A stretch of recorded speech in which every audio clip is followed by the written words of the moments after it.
Hello there, it's Jay here from Jay's Vintage Junk, and today I thought we'd have a look at this. Now I've just been down into my cellar. We've got a little bit of a water leak down in the cellar, so I was down there today having a brief look at it, and I stumbled across this. And what this is one of my old laptops. Thought it was quite unusual. I don't actually know how this has survived, because I got rid of a lot of my old computing gear many years ago in a clear out. So I really don't know how this has this survived the purge. But as you can see, it's a little sub notebook, and it's a little it's a 486 SL25 sub notebook made by Twinhead. Now I don't know actually who makes it, because I'm pretty sure Twinhead is just a rebrander. I don't really know who made this, and I'm not 100% sure when it was made either. I'm expecting it was probably made around 94ish. Let's have a quick look underneath. There's very little to it. We can see there, I don't know if you can read that. It says Twinhead model number is a sub note, and it's a 4SL/25. Made in Taiwan, so you know there's quality there. And what I used to use this for is I used to have this connected to my EEPROM programmer, and before we had modern EEPROM programmers like that one, which is USB on the back, and it plugs into your modern PC, and it'll run under, well, I use it under Windows 7, but it'll run under Windows 7, Windows 10, whatever. And it's a nice GUI interface on it, and it's lovely and dead easy to use. Before we had things like that, your EEPROM programmer connected to the parallel port on the back of your computer, and all the software was done under MS-DOS, and it was all, it wasn't command line so much, but it was very clunky interface. And this is what I used to use to drive it. I also used to use this for some of the slightly naughtier things, like modifying the encryption cards for the old analog Sky systems, and messing about with the old ITV digital systems when they were current back many years ago. Because all the software, you needed a laptop or a computer with a serial port for a lot of them card programmers, and this has a I'll show you the ports on the back. This has a proper serial port on the back. Oops, things are dropping off my desk. There we go. This actually has, if we look, there we go. It's looking a bit manky and green in there, but we have a proper serial port, keyboard and VGA output, a built-in modem, which is quite unusual for such a tiny little laptop as this. But yeah, it has a built-in modem.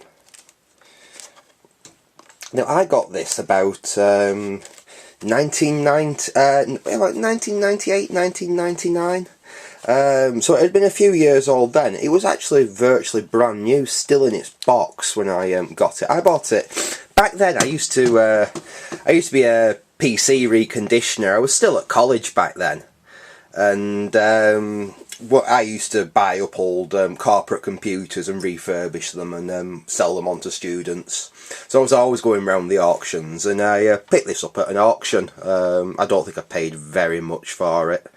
It was pretty old hat then, you know, with it being a 486. They were all were into the Pentium 2s, Pentium 3s were just coming out back then, so like I said, no one really wanted these, but as I saw it had a use, I got it back then, and I used it for quite a few years before all that stopped, and it got obviously shoved down into the cellar, and I found it today.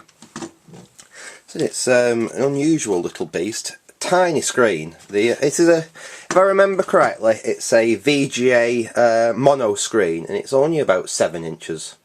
It's about a 7-inch screen. We've got a nice little track point there, and they were actually quite usable on the road. The battery in them actually wasn't bad at all. That's the battery out of it. I've taken it out because You can see it is starting to leak. It is starting to go manky. But it's an IMH battery, and believe it or not, it surprised me as well that these are actually still available brand new. They're about $100, so they're not really, I'm never going to buy a new one for it, but it's just amazing to know that even now you can still buy a brand new battery for this laptop, well, this notebook. As well as the battery, it came, obviously you need to get software on and off it, and we get an external 3.5 inch disk drive, which I'm not sure if that still works. We'll have to try it out. I even still have the this is a little bit damp, unfortunately. It's a little bit water damaged, and unfortunately I think the laptop's got a bit damp in the cellar. It's not really the best place to keep electronics, but yeah, we still have the original manual that came with it.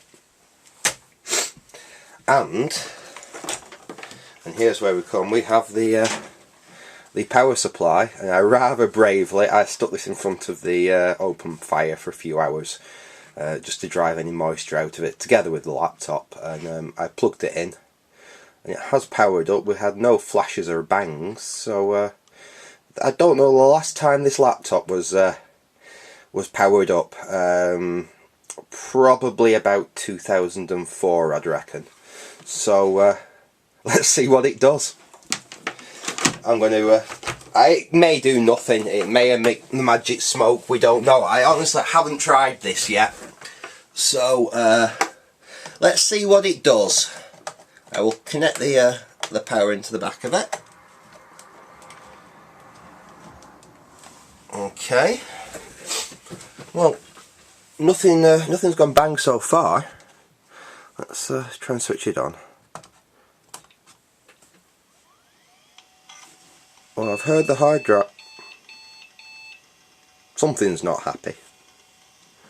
But the hard drive spun up on it, and the screen's come on. I can't actually see anything coming on the screen though. I wonder if the contrast.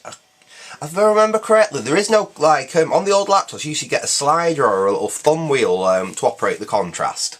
There isn't on this, and if I remember correctly, it's done with key pressers. I think, yeah, I think it's function, and this is brighter or dimmer. So, well, they don't seem to be doing anything at all. I think the time in the cellar has not been kind to it, to be honest, because the screen doesn't seem to be displaying anything. Let's try switching it off and back on again. To hear the spin down from that old hard drive. I'll have a look in a minute, see what the hard drive in it is. I think I did actually.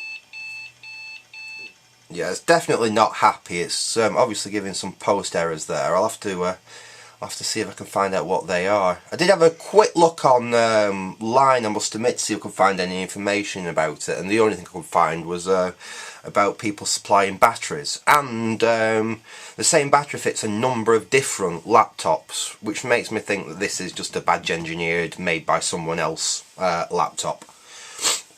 But no, that's not. It's not doing anything at the moment. So that's attempt number one at getting anything out of it. What I might try, I wonder, let's see if it'll... Oh. Right, so I think you can switch the monitor off. Or have I just switched it to an external... I wonder if I've just switched it to an external source there. Let's try that again. I think that's how you switch it to the external source, so just a minute. I have actually a VJ monitor, well, a TFT monitor. It should work on my bench at the moment, not doing anything. So I think, let's have a look here. Right, let's see what happens. Oh, right, well, I plugged it into the TFT monitor, and the monitor is actually, oh, well, the monitor's come on, but no, it's not. It powered up as I is I connected it, but obviously it's not displayed anything, I don't think. It doesn't seem to want to switch to an external, no. Let's just try switching it off. Switch it back on.